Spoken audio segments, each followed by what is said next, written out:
Hello and welcome to Written Words. I'm Helen, and in this video we're going to be talking about meal times in Britain and the many different names we have for them. So grab yourself a nice cup of English tea and let's begin. I don't know about other parts of the English-speaking world, but certainly in Britain there is some confusion when it comes to the names of the different meal times in the day.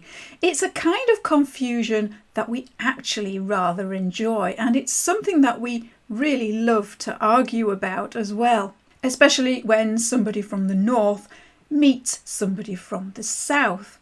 It's a conversation we have a lot in our house because I grew up in the north in Yorkshire and my husband is from the south.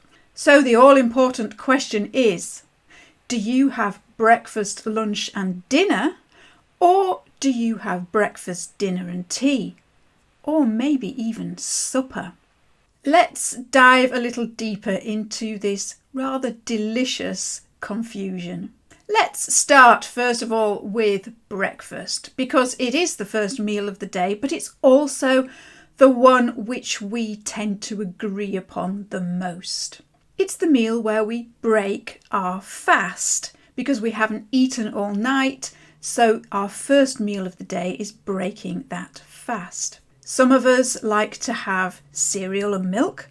Some people prefer toast and jam or marmalade. And if you have plenty of time on your hands and you're not in a hurry, you might prefer to enjoy a full English breakfast, or maybe a full Scottish breakfast, which I believe is fairly similar.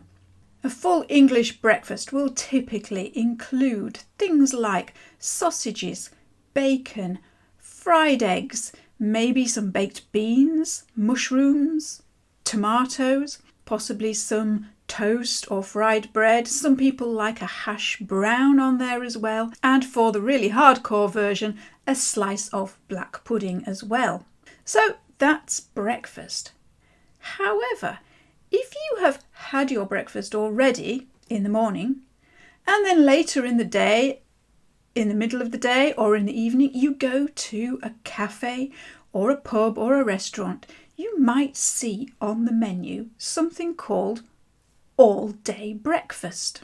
So what is an all-day breakfast? How can you have a breakfast when you've already had your breakfast? An all-day breakfast is essentially the same as a full English breakfast. It's sausages, bacon, eggs and so on, but served as a midday meal or an evening meal. So it's called all-day breakfast even though it isn't really breakfast. Breakfast is famously a popular meal with the hobbits in Tolkien's world. So much so that they not only have one breakfast, but two. In The Hobbit, there is a scene where we see Bilbo enjoying his second breakfast. Bilbo began to whistle loudly and to forget about the night before. In fact, he was just sitting down to a nice little second breakfast in the dining room by the open window when in walked Gandalf. After breakfast, and after second breakfast if you're a hobbit, but before lunch, we British people, along with hobbits, enjoy something called elevenses. As the name suggests, we have it around about 11 o'clock. And elevenses tends to consist of a cup of tea or coffee, depending on your preference, and a biscuit, a piece of cake or some other snack to keep you going until you get to lunch. Another famous literary character who was very fond of elevenses was Winnie the Pooh. In the house at Pooh Corner, Piglet has popped round for a visit and they're about to go out, but Pooh doesn't want to go out just yet because he needs to have his elevenses first. He looked up at his clock, which had stopped at 5 minutes to 11 some weeks ago. "Nearly 11 o'clock, said Pooh happily. "You're just in time for a little smackerel of something." And he put his head into the cupboard. "And then we'll go out, Piglet, and sing my song to Eeyore." The midday meal is where things start to get a little nuanced. The The midday meal is generally known as lunch, which is short for luncheon. However, if you live in the north of England, you might call it dinner.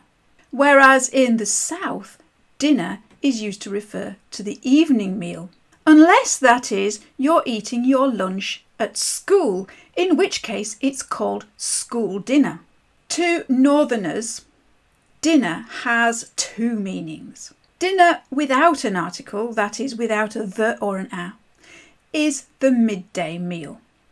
You have your dinner in the middle of the day. However, a dinner with an article refers to the main meal of the day, the biggest meal of the day, whether you have that in the middle of the day or in the evening. So it's not uncommon for people in Yorkshire or thereabouts to talk about having a dinner at dinner time or cooking a dinner for tea, which admittedly to someone from somewhere else could sound rather confusing. And then if your midday meal consists of sandwiches and various snacks that you've packed yourself into a box or a bag and brought with you to school or work or somewhere out and about, then what you're eating there is a packed lunch. Or in Lincolnshire, where I currently live, that's known as a pack-up. Moving on to the evening meal, we're skipping the afternoon snacks for a moment, but we'll come back to that. The evening meal, when I was growing up in Yorkshire, was called tea. And it was the main meal of the day. Here in Lincolnshire, people still talk about their tea. They'll say, "What are you having for your tea?" But my southern husband, when he was growing up, would have had dinner for his evening meal. Going further north and in some other parts of the UK, you might even hear the name supper to refer to the evening meal. And then there is something called a fish supper, which is traditionally eaten on a Friday evening, and that consists of fish and chips from the local takeaway. Supper is also used in parts of the UK to refer to a lighter snack in the evening, usually after the evening meal but before bed. In the children's classic book, The Tiger Who Came to Tea, we have both tea and supper. At the beginning of the story, Sophie was having tea with her mummy in the kitchen, and from the illustrations we can see that they are having a cup of tea and some kind of cakes or biscuits as well. But then, unfortunately, a tiger pays them a visit and he eats up all the food in the house and drinks all the drink in the house. And that presents Sophie and Mummy with a problem, because in the evening, when Daddy comes home from work, there is nothing to eat for supper. So they go to a cafe and they have a lovely supper with sausages and chips and ice cream. So for Sophie and her mum, tea is a little snack in the middle of the afternoon to keep them going until their evening meal, and they're referring to their evening meal as supper. So that brings us on to the all-important tea.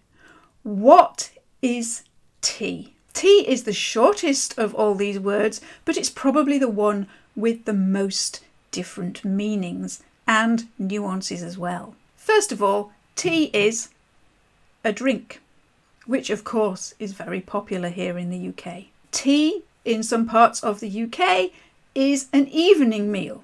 It is also used to refer to a mid-afternoon snack, like Sophie was having with her mum in the story. We can also have high tea or afternoon tea, which is usually quite a posh affair involving the finest china and maybe a cake stand to put all the different cakes on. Tea is also the name given to the break in the middle of the afternoon in a cricket match. And that is when the players take a break, they go inside and have something to eat and drink to keep them going to the end of the match. Then we can have tea parties where we invite friends and family around, we get out our best cups and saucers and teapots and we serve all kinds of nice cakes and biscuits and maybe sandwiches. You can have tea dances where you enjoy refreshments, usually including tea and cakes, and you dance as well. And then there is the all-famous cream tea, which usually consists of a cup of tea and a scone filled with jam and cream. And this is something else that we love to argue about. We love to argue about the pronunciation of scone, or maybe scone. And we love to argue about the order in which you put your jam and cream on the scone. Do you put the jam on first and the cream on the top, or do you put the cream on first and the jam on the top? Arguing about that is another popular British pastime. Perhaps the most famous tea party is, of course, in Alice in Wonderland with the Mad Hatter. There was a table set out under a tree in front of the house, and the March Hare and the Hatter were having tea at it. A dormouse was sitting between them, fast asleep, and the other two were resting their elbows on it and talking over its head. Very uncomfortable for the dormouse, thought Alice. Only as it's asleep, I suppose it doesn't mind. The table was a large one, but the three were all crowded together at one corner of it. "No room! No room!" they cried out when they saw Alice coming. "There's plenty of room," said Alice indignantly, and she sat down in a large armchair at one end of the table. When I was preparing for this video, just when I thought I'd finished my list of different names for meals and exhausted all the ones that I could think of, I was reading this book. It's a very beautiful book. It was written in 1857. It's called Our Old Town, and it's by Thomas Miller, and it describes in great detail the town where I live at the time that it was written in the 1800s. It's a very interesting book, and I will be sharing more about it later on. But for this video, I'm just going to share a little reference I came across a couple of days ago, quite by chance. It turns out that the people in this part of the world in the 1800s often referred to their lunch as Andrew. They also called luncheon Andrew, and it was common when employed in the fields for someone to inquire if it was not Andrew time. So that's another name that I'd never heard of before. I don't know of anyone here who still uses that name, but maybe there is someone around. And of course, around the country and beyond, there are probably lots more names for the meals that we have during the day. If you know of any other regional names for meals within the UK and beyond, please do let me know. I'd be interested to add some more vocabulary to my collection. And if you are not from the UK and are visiting and find all these different names of mealtimes confusing, if in doubt, perhaps stick to breakfast, lunch and evening meal, and people will understand you wherever you go. So hopefully, even if I haven't cleared up much of the confusion surrounding meal times in Britain, I hope that at least you found it interesting. And when you're reading books written by British authors, do take a look at what they call their meal times. So thank you very much for joining me in this video. I look forward to seeing you in the next one. And in the meantime, happy reading and happy writing.